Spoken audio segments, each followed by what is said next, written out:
ഫ്യൂരിയസ എന്ന ഈ പെൺകുട്ടിയെ ഒരു വയസ്സായ ആൾക്ക് നിർബന്ധിച്ച് വിവാഹം കഴിപ്പിക്കുവാണ്. കാരണം ഇവൾ അത്രക്കും സുന്ദരിയും ആരോഗ്യവതിയുമായിരുന്നു. അവളെ നേരെ കൊണ്ടുപോയത് ഒരു സ്വർണം പൂശിയ വലിയൊരു കൂട്ടിലേക്കായിരുന്നു. അതിനുള്ളിലെ കാഴ്ച കണ്ട് അവളാകെ ഷോക്കായി പോയി. കാരണം ആ വൃദ്ധന്റെ ഡസൻ കണക്കിന് ഭാര്യമാരുണ്ടായിരുന്നു. ഓരോരുത്തരും അതിശയകരമാം സുന്ദരികളുമായിരുന്നു. അതിലൊരാൾ പൂർണ്ണ ഗർഭിണിയാണ്. ആ സ്ത്രീ ഡെലിവറി പെയിൻ അനുഭവിക്കുകയായിരുന്നു. താമസിയാതെ ആ സ്ത്രീ പ്രസവിച്ചു. പക്ഷെ കുഞ്ഞ് ജനിച്ചപ്പോൾ ആരോഗ്യക്കുറവുണ്ടായിരുന്നു. ആ വൃദ്ധൻ കുഞ്ഞിനെ ദേഷ്യത്തോടെ ഒരു നോട്ടം നോക്കിയിട്ട് തിരിഞ്ഞു നടന്നു. ശേഷം ആ സ്ത്രീയെ വധിക്കാൻ ഉടൻ തന്നെ ഉത്തരവിട്ടു. ആക്ച്വലി മരണത്തോടടുക്കുന്ന ആ വൃദ്ധൻ തന്റെ കോട്ടയുടെ അവകാശിയാകാൻ ഒരു ആരോഗ്യവാനായ അവകാശിയെ ആഗ്രഹിക്കുന്നുണ്ട്. പക്ഷെ ഇത്രയായിട്ടും അയാൾക്ക് ഒരു ആരോഗ്യവാനായ കുഞ്ഞ് ജനിച്ചിട്ടില്ല. അതിനു വേണ്ടിയിട്ടാണ് അയാൾ ഇപ്പൊ ഫ്യൂരിയോസയെ വിവാഹം കഴിച്ചത്. ഇത് മനസ്സിലാക്കിയ ഫ്യൂരിയോസ അവിടുന്ന് രക്ഷപ്പെടാൻ പ്ലാൻ ഇടാൻ തുടങ്ങി. രാത്രിയിൽ അവൾ തന്റെ നീണ്ട മുടി മുറിച്ചു മാറ്റി മെഴുകുപയോഗിച്ച് ഒരു കീറിയ തുണിയിൽ ഒട്ടിച്ചു ഒരു പരുക്കൻ വിഗ് ഉണ്ടാക്കി. അങ്ങനെ ആ വൃദ്ധന്റെ വിഡ്ഢിയായ പടയാളി ഇരുട്ടിന്റെ മറവിൽ അവളെ കൂട്ടിക്കൊണ്ടുപോകാൻ വന്നു. പക്ഷെ ഫ്യൂരിയോസ തന്റെ വ്യാജ വിഗ് ഉപയോഗിച്ച് അവനെ കബളിപ്പിക്കുകയും ആരും ശ്രദ്ധിക്കാതെ ഒളിച്ചോടുകയും ചെയ്തു. ശേഷം അവൾ മുഖത്ത് മോട്ടോർ ഓയിൽ പുരട്ടി അവളുടെ സൗന്ദര്യവും ഗന്ധവും മറച്ചു. അവളിപ്പോൾ ഒരു ആൺകുട്ടിയായി മാറി. സൂര്യനുദിച്ചപ്പോൾ അവളെ എവിടെയും കാണാനില്ലായിരുന്നു.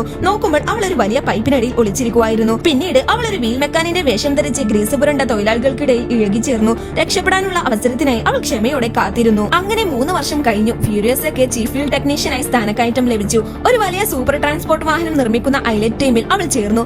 അങ്ങനെ ആദ്യമായി അവൾ രക്ഷപ്പെടാനുള്ള ഒരു വഴി കണ്ടു. അവൾ രഹസ്യമായി ആവശ്യമുള്ള ഭക്ഷണ സാധനങ്ങളും ഒരു മോട്ടോർ സൈക്കിളും ആ വലിയ ഗതാഗത വാഹനത്തിനടിയിൽ ഒളിപ്പിച്ചു.